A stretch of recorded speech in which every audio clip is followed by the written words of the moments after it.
हम स्टार्ट करते हैं एक्यूट माइलॉइड ल्यूकीमिया।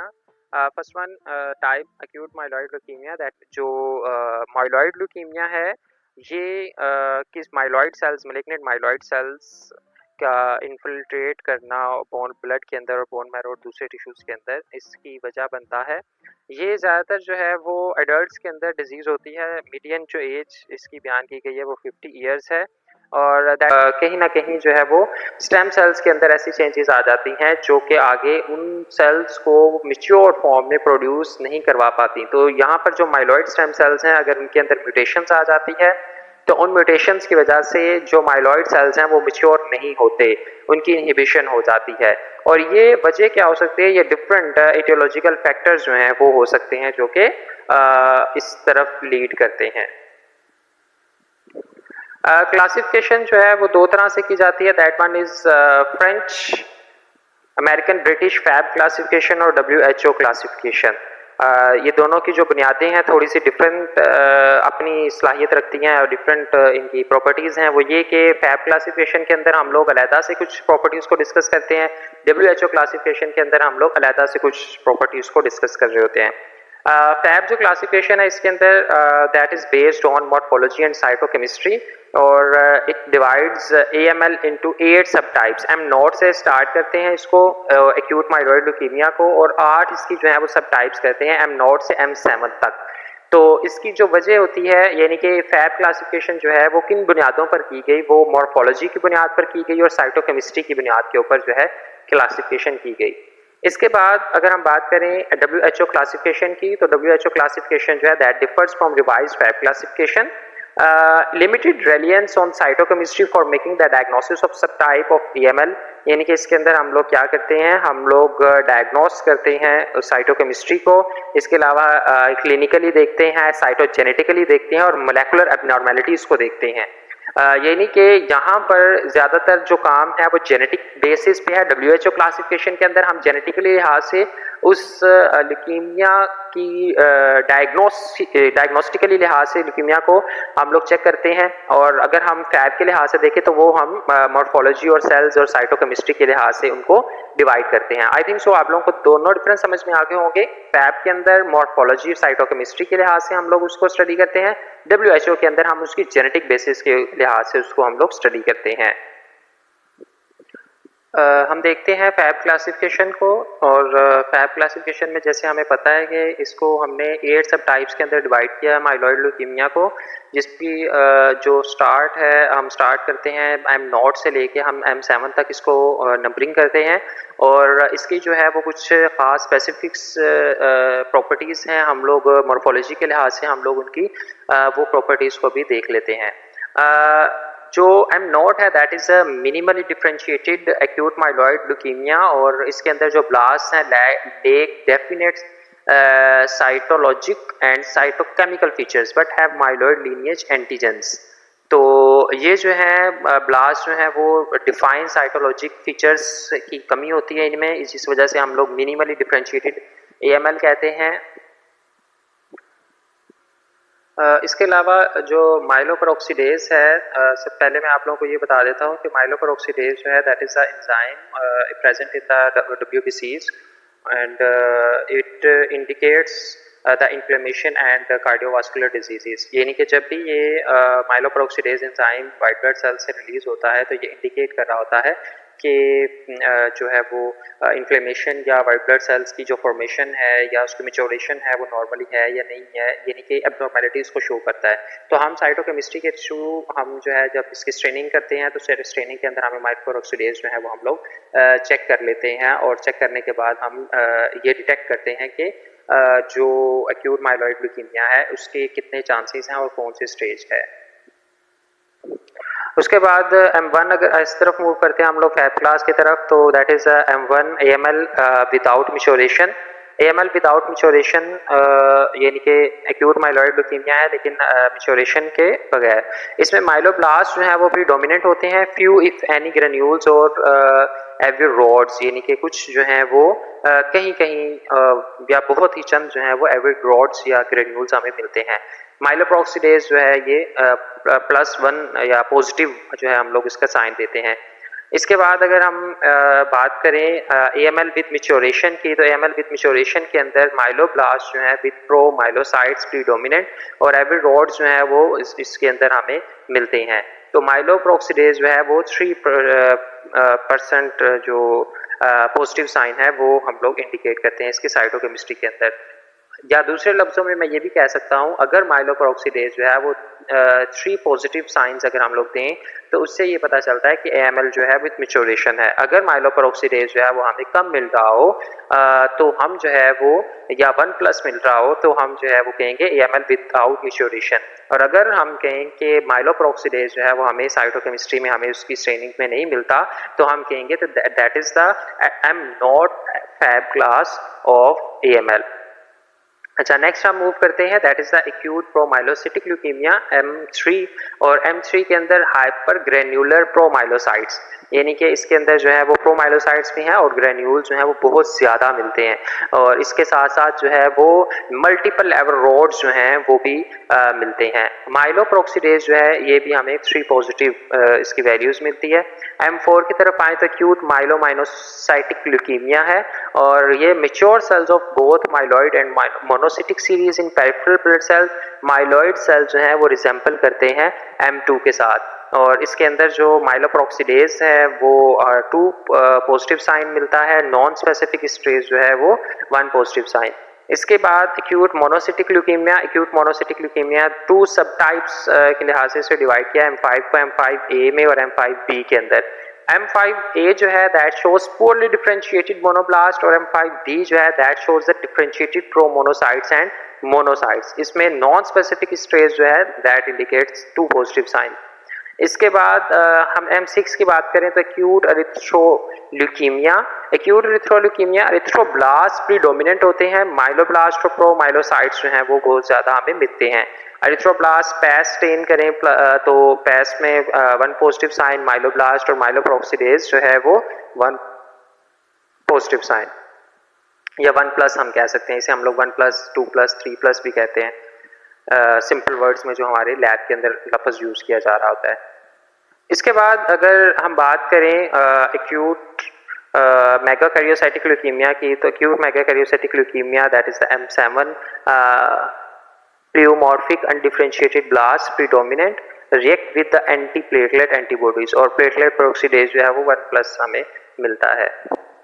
तो इनको याद करने के लिए M0 से M7 में कुछ यहाँ तक हम लोग देख सकते हैं M3 तक। M3 तक हम लोग एवर रोड्स के लिहाज से हम लोग इन्हें डिफरेंशिएट कर सकते हैं और दूसरा जो है वो हम लोग ग्रेन्यूल्स के लिहाज से इन्हें डिफरेंशिएट कर सकते हैं। ठीक है, पहले बिल्कुल भी नहीं होते, एवर रोड्स भी नहीं होती, फिर अगले स्टेप में थोड़ी सी हैं, फिर उससे अगले स्टेप के अंदर जो है वो थोड़ी सी और ज़्यादा है और फिर अगले टाइप के अंदर और ज़्यादा है। ठीक है, तो ये M3 तक हमें वैसे ये याद हो जाएगा। फिर बात आती है M4 की, तो M4 के अंदर जो है वो मेच्योर सेल जो है वो माइलॉइड और मोनोसिटिक सीरीज के मिलते हैं। माइलॉइड सेल जो है वो M2, जिस तरह M2 है इस तरह ये रिजेंबल कर रहा होता है M4 के अंदर भी। ठीक है, यहाँ पर आप देख सकते हैं चूंकि हमने नाम रखा हुआ माइलो मोनोसिटिक ल्यूकीमिया, तो इसमें जो है वो माइलॉइड भी मिलते हैं और मोनोसाइट्स भी मिलते हैं। फिर बात आ जाती है M5 की, M5 को हमने 2 हिस्सों में डिवाइड कर दिया। फिर आ जाता है M6, M6 में एरिथ्रोल्यूकीमिया है तो एरिथ्रोब्लास्ट जो है वो प्रीडोमिनेंट हमें मिलते हैं। ठीक है, और इसमें प्रोमाइलोसाइट्स हैं वो बहुत ज़्यादा मिलते हैं और माइलोब्लास्ट भी। फिर बात आ जाती है मेगाकैरियोसाइटिक, मेगाकैरियोसाइटिक्स दैट रिलेट्स टू प्लेटलेट्स, तो हम यहाँ पर जो है वो प्लेटलेट्स को देखेंगे और प्लेटलेट्स को डिस्कस करेंगे। तो इस तरीके से हम लोग इनको डिफरेंशिएट इजीली कर सकते हैं, इनको लर्न इजीली कर सकते हैं जो मैंने अभी पॉइंट्स बताए उसके लिहाज से। इसके बाद अगर हम बात करें WHO क्लासिफिकेशन की, तो चूंकि हम जानते हैं कि WHO क्लासिफिकेशन के अंदर जो है हम लोग बात करते हैं क्रोमोसोमल एबनॉर्मेलिटीज़ के लिहाज से हम लोग इसे डिवाइड करते हैं। तो WHO क्लासिफिकेशन में AML with recurrent cytogenetic abnormalities, AML with multilineage dysplasia और AML and MDS myelodysplastic syndrome therapy related, और अदरवाइज जो है उसे हम लोग कैटेगराइज नहीं कर रहे होते। तो ये WHO क्लासिफिकेशन के अंदर हम लोग साइटोजेनेटिकली एबनॉर्मलिटीज़ को हम लोग इसमें देखेंगे। Next one point is clinical features. तो एक्यूट माइलॉइड ल्यूकीमिया और एक्यूट लिम्फोइड ल्यूकीमिया को डिफ्रेंशिएट करना थोड़ा सा डिफिकल्ट होता है क्योंकि इनके काफ़ी सारे फीचर्स जो हैं वो आपस में मिल रहे होते हैं। हम लोग थोड़ा सा डिफ्रेंशिएट इससे हासिल करते हैं। 25% patients with AML pre leukaemic syndrome with anaemia में be present for a few months to years prior to the development of leukaemia. और इसके अलावा क्लिनिकल मैनिफेस्टेशन में एक्यूट माइलॉइड ल्यूकीमिया को डिवाइड किया जाता है टू ग्रुप्स में कि this is may be due to the bone marrow failure and organ infiltration. इस तरह हम लोग डिवाइड करेंगे बोन मैरो फेलियर के हवाले से। तो एनीमिया जो है that is producing pallor lethargy dyspnoea और bleeding manifestations due to the thrombocytopenia causing spontaneous bruises petechiae और bleeding from gums and other bleeding tendencies. इसके अलावा infections are quite common and include those of mouth, throat, skin, respiratory, perianal and other sites. Fever, no obvious source of infection can be found and may occur in the absence of infection. तो bone marrow failure चूँकि जिस तरह हमने last में हमने पहले बात की है यहाँ पर कि हम जो है वो क्लिनिकल मैनिफेस्टेशंस इन दो के लिहाज से AML को हम लोग डिवाइड करते हैं। तो हम सब पहले हमने बोन मैरो फेलियर के हवाले से पढ़ा कि बोन मैरो फेलियर के अंदर जो है वो क्या क्या साइंस और सिम्टम्स कौन कौन सी चीज़ें क्लिनिकली हमें नज़र आ रही होती हैं। एक हमने बात की एनीमिया के हवाले से, एनीमिया के अंदर क्या क्या फिर ब्लीडिंग मैनिफेस्टेशंस में हमने देखा ब्लीडिंग कहाँ कहाँ से हो रही है। फिर हमने इन्फेक्शंस के हवाले से देखा कि इन्फेक्शंस जो है वो कहाँ कहाँ पे हो सकता है। और फिर हमने फीवर के बारे में देखा। तो कितनी बातें होगी, एनीमिक, ब्लीडिंग, इन्फेक्शन और फीवर, इनके हवाले से हमने बोन मैरो फेलियर को हमने रिलेट किया। फिर अगर हम लोग जो है वो ऑर्गन इन्फिल्ट्रेशन की बात करें due to replacement of marrow and other tissues by leukaemic cells, तो इसमें क्या है, pain and tenderness of bones, इसके बाद लिम्फेडिनोपैथी, स्प्लिनोमेगैली और हेपेटोमेगैली। चूंकि हम बात करें ऑर्गन फिल्ट्रेशन की और हमने स्टार्ट में भी ये बात की थी कि ल्यूकेमिक सेल्स जैसे ही बनते हैं ये जो सेल्स हैं ये बाद में इन्फिल्ट्रेट कर जाते हैं डिफरेंट ऑर्गन्स के अंदर। जैसे ही उन डिफरेंट ऑर्गन्स के अंदर इन्फिल्ट्रेट करते हैं तो वहाँ पर ये उनको भी डिसफंक्शन करने की कोशिश कर रहे होते हैं या फिर उन्हें जो है वो उनके साइज के अंदर जो है चेंजेस लाते हैं।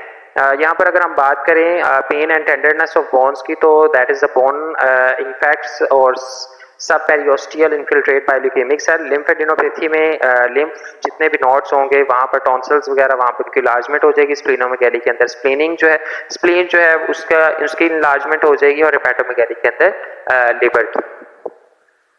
इसके बाद हम लोग जो है वो लैब फाइंडिंग्स की तरफ आते हैं। लैब फाइंडिंग्स में diagnosis of AML is made by combination of routine blood picture and bone marrow examinations coupled with cytochemical stainings and special laboratory investigations. ये नहीं कि हम जब लैब फाइंडिंग्स के अंदर आते हैं तो हमने कितनी चीज़ों को हमने सबसे पहले देखना है। सबसे पहले हम ब्लड पिक्चर देखेंगे जिसमें पेरिफेरल ब्लड हम लोग देखते हैं। इसके अलावा बोन मैरो एग्जामिनेशन करेंगे, साइटोकेमिकल स्टेनिंग्स करेंगे और कुछ लैब इन्वेस्टिगेशंस करेंगे। ये हमारी लैब फाइंडिंग्स के अंदर मेन चीज़ें हैं। अब हम बात करते हैं ब्लड पिक्चर की। ब्लड पिक्चर के अंदर जो है वो आता है एनीमिक या थ्रोम्बोसाइटोपेनिया या वाइट ब्लड सेल्स के हवाले से इसको चेक करेंगे। थ्रोम्बोसाइटोपेनिया के अंदर क्या होता है, moderately to severely reduced thrombocytes और बट ओकेजनली इट में भी नॉर्मल, इनके बाज़ औक़ात जो है वो नॉर्मल भी होते हैं या अक्सर जो है वो नॉर्मल होते हैं। White blood cells that ranges from sub normal to markedly elevated values. 25% of patients reduce to 1000 to 4000 per microliter, and more often however there is progressive rise in white cell count which may exceed to